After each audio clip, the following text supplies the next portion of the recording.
Sanibonani guys, igama unqobile ngiphathela amanqampunqampu kuzokwenzeka kwi-homecoming kule nyanga esekuyona inyanga kaJune. Kuvezwe-ke ukuthi uSifiso benozethu bazobe sebeyakhuluma efonini, ethole-ke uSifiso ukuthi uzethu ubalekiswe ukuthi uMaNkwanyane wafaka ushevu esiphuzweni sakhe.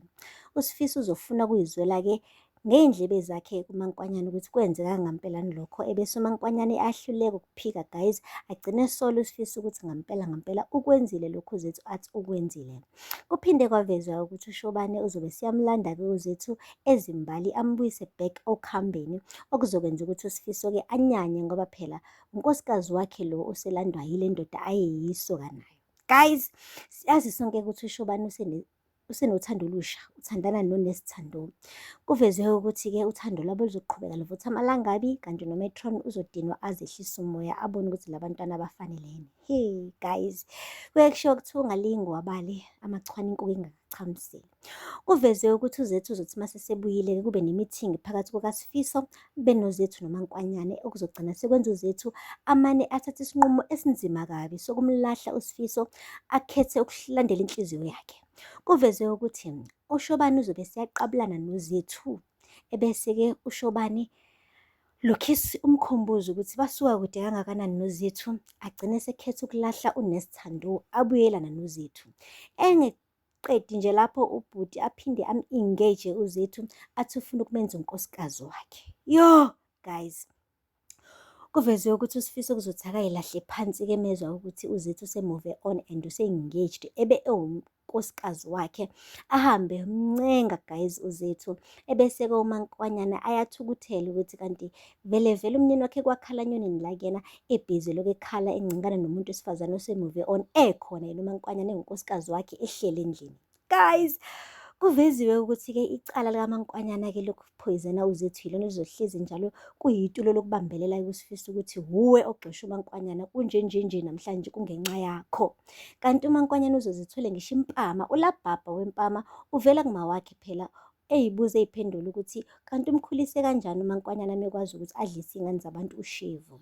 Guys, uMaNkwanyane uzoze agcine ngisho e-police station-ke ngaleli cala, econfess-e erekhodwa uyena uSifiso, ebona kahle ukuthi cha ngathi umshado wakhe uyachitheka ngampela ngaleli phutha alenzayo. Kanti akupheli-ke lapho, noNesithandwa uzomtshela athi ungalingi ungikhiphe ukuthi mina wakunikeza leli drug, ngoba mengase kuvele lokho bazongidabulela isitifiketi sami sokupractice as unesi la esibhedlela, ngilahlekelwe nawumsebenzi. So guys, kumapeketwane manje, kushubile ngampela. uSeason 1 uyaphela, singenela kuSeason 2, kanti uSeason 2 naye impela uza kanzima.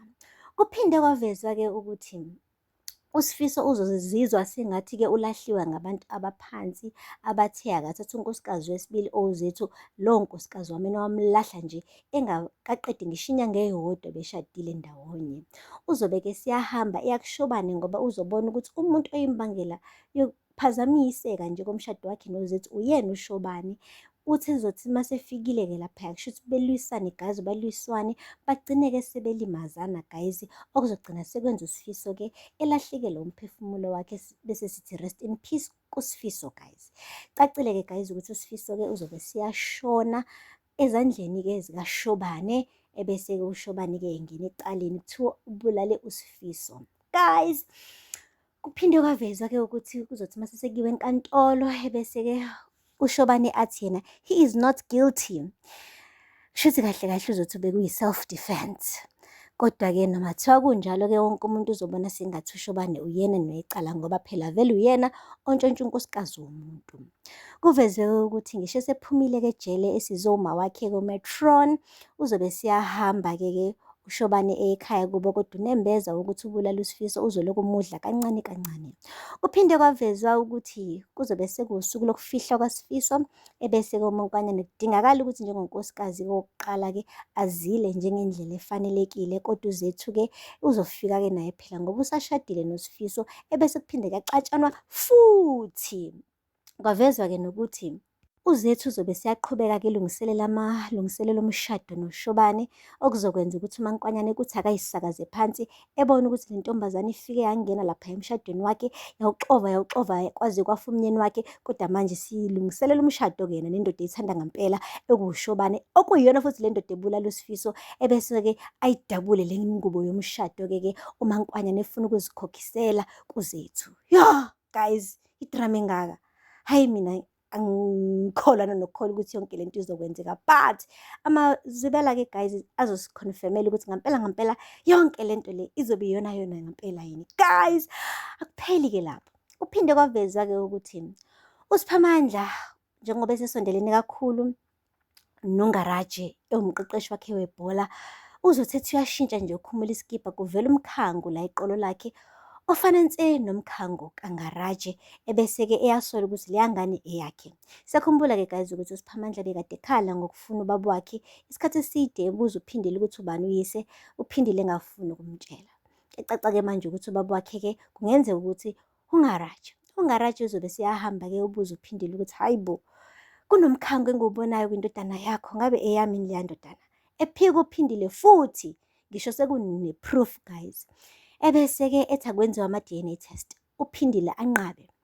Ebese-ke ngoba vele uNgaraje unodadewabo owuZethu owudokotela, bamane bamphakela ukudla uSiphamandla, ebuqeda ukudla isipuni akade edla ngaso uZethu asithathe asifake eplastikini eyo-check-a ama-DNA result. Azophuma-ke veze nje bhama ukuthi-ke uNgaraje ungubaba kaSiphamandla, ebese kuba amabheketwana. Guys, aphela lapho-ke amanqampunqampu angoJuni. Ningakhohlwa nokulandela amazwibela azoqala ngoMsombuluko kuze kube uLwesihlanu. Ningakhohlwa nokusubscribe, nilike, nikhomente.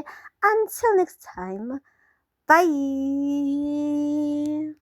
Sanibonani guys, igama unqobile ngiphathela amanqampunqampu kuzokwenzeka kwi-homecoming kule nyanga esekuyona inyanga kaJuni. Kuvezwe-ke ukuthi uSifiso benoZethu bazobe sebeyakhuluma efonini, ethole-ke uSifiso ukuthi uZethu ubalekiswe ukuthi uMaNkwanyane wafaka ushevu esiphuzweni sakhe. uSifiso uzofuna ukuyizwela-ke ngey'ndlebe zakhe kuMaNkwanyane ukuthi kwenzeka ngampelani lokho, ebese uMaNkwanyane ahluleke ukuphika guys, agcine sola uSifiso ukuthi ngampela ukwenzile lokhu uZethu athi ukwenzile.